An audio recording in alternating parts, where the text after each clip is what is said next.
Bienvenue. Aujourd'hui, on se penche sur les bases de la cybersécurité et de la confidentialité des données. On a parcouru pas mal de documents pour en tirer la substance. L'idée, c'est de comprendre comment mieux protéger nos informations, que ce soit au travail ou à la maison. Oui, et ce qui ressort vraiment, c'est que la cybersécurité, ce n'est pas juste une affaire de technologie, loin de là. Ah non, non. Non, c'est plutôt un équilibre constant entre, disons, les gens, les règles qu'on met en place, les processus, et puis bien sûr les outils technologiques. D'accord, un trio, hein. Personne, processus, technologie. On insiste souvent sur la technologie, les logiciels, tout ça. Mais le rôle des personnes, concrètement. Ben, il est central, vraiment. Vous pouvez avoir le système le plus blindé du monde si quelqu'un clique sur un mauvais lien ou donne son mot de passe. Tout s'écrouler. Exactement. La vigilance humaine, c'est la clé. C'est un peu comme une super serrure sur une porte qu'on laisserait ouverte, quoi. Donc, la formation, la sensibilisation à tous les niveaux, c'est crucial. Logique. Et les processus, alors?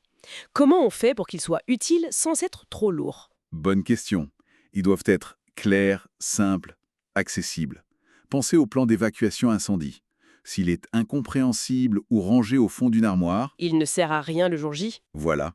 Les règles de sécurité, ça doit s'intégrer naturellement aux habitudes de travail, pas être une contrainte permanente. Et on arrive enfin à la technologie. Les pare-feux, les antivirus, l'authentification multifacteur, le fameux MFA, Oui, le MFA, qui demande plusieurs preuves d'identité, c'est la boîte à outils si on veut. la boîte à outils, oui. Mais attention, une boîte à outils, il faut savoir s'en servir. Une techno mal configurée, ou qu'on ne comprend pas bien, ça peut donner un faux sentiment de sécurité. Voire être contre-productif. Tout à fait. L'efficacité vient vraiment de la synergie des trois. Des gens formés, des règles claires et une technologie adaptée et bien gérée. Et cette logique, elle fonctionne aussi chez nous, à la maison. Ce n'est pas réservé aux entreprises. Ah non, absolument pas. C'est tout à fait transposable. À la maison, les personnes, eh bien c'est la connaissance qu'a chacun des risques en ligne. De l'importance de faire ses mises à jour, de savoir repérer un email bizarre en hameçonnage. Et les processus, ça serait quoi à la maison? Par exemple, la complexité du mot de passe du Wi-Fi. Est-ce que c'est toujours celui par défaut, le fameux admin ou 1, 2, 3, 4, 5, 6 Ou bien est-ce qu'on a comme règle de ne pas télécharger n'importe quoi depuis des sites suspects? A-t-on lu les instructions du routeur pour changer le mot de passe administrateur? D'accord. Et la technologie dans notre salon? C'est le mot de passe du Wi-Fi lui-même déjà. Est-ce qu'on utilise un VPN pour chiffrer la connexion, surtout sur des réseaux publics? Combien d'appareils sont connectés au réseau? Chaque appareil est une porte d'entrée potentielle, hein. Smartphones, tablettes, ordi, téléconnectés? Exactement. Et quelles protections sont actives sur chacun? Un pare-feu, un anti-malware à jour? L'équilibre des trois piliers est tout aussi essentiel à la maison. Bon, on a parlé des défenses. Maintenant, qu'est-ce qu'on protège exactement? Ces fameuses données. Qui les collecte, au juste? Oula, la liste est longue. Pensez au gouvernement, nos identifiants, nos photos pour les papiers d'identité, les impôts, les organismes de santé, bien sûr, avec nos dossiers médicaux. Les banques? Oui, les institutions financières pour nos comptes, nos transactions. Les organismes de prêt aussi. Et puis, évidemment, les réseaux sociaux. Ah, eux.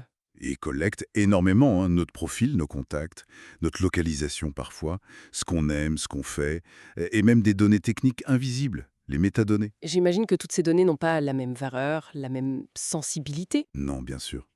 On les classe souvent pour savoir comment les protéger.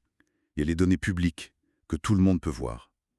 Puis les confidentiels, les propriétaires spécifiques à une entreprise, les privés. Et les PI, PHI, ce sont des acronymes qu'on voit parfois. Oui, PII, c'est pour Personal Identifiable Information, des informations personnelles identifiables. Votre nom, adresse, numéro de téléphone. Tout ce qui permet de vous identifier directement. Et puis PHI, c'est Protected Health Information, les informations de santé protégées. C'est très sensible, évidemment. Et une même donnée, comme mon adresse. Elle peut être dans plusieurs catégories. Votre adresse, c'est une PII, c'est une donnée privée, et pour certaines organisations, elle sera aussi classée comme confidentielle. D'où l'importance de bien distinguer deux concepts. Sécurité des données et confidentialité des données. Quelle est la différence clé? Alors, la sécurité des données, c'est la protection globale. On protège toutes les données contre un accès non autorisé, une modification, une destruction. C'est un peu les murs, les alarmes, les gardes. La protection générale, voilà.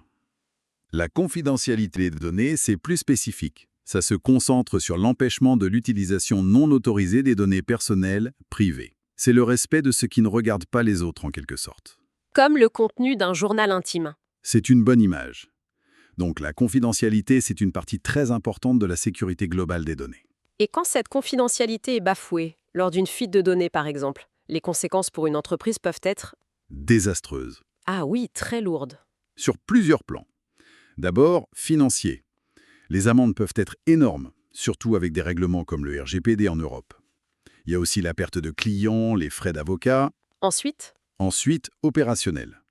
Une attaque peut complètement bloquer les systèmes, parfois pendant des jours ou des semaines.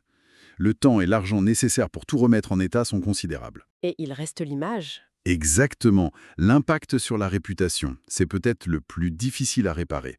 La confiance des clients, des partenaires, une fois perdue, c'est très dur à regagner. On se souvient tous de l'affaire Equifax en 2017. Oui, énorme fuite de données. Près de 150 millions de personnes touchées. Nom, date de naissance, numéro de sécurité sociale, numéro de carte bancaire. L'échelle donne le vertige et montre bien les risques. Pour résumer donc, cybersécurité et confidentialité sont vraiment les deux faces d'une même pièce. Et tout repose sur une bonne articulation entre la vigilance des personnes, des processus clairs et efficaces, et une technologie bien choisie et bien gérée. C'est exactement ça. Une chaîne dont chaque maillon est important, au bureau comme à la maison. Et pour nous laisser matière à réfléchir, Eh bien, on voit que nos données sont un peu partout. Gouvernement, médecins, banques, réseaux sociaux. Même si on fait attention à titre personnel, quel contrôle a-t-on vraiment sur toute cette empreinte numérique disséminée? Est-ce que la confidentialité totale n'est pas devenue une sorte d'illusion aujourd'hui?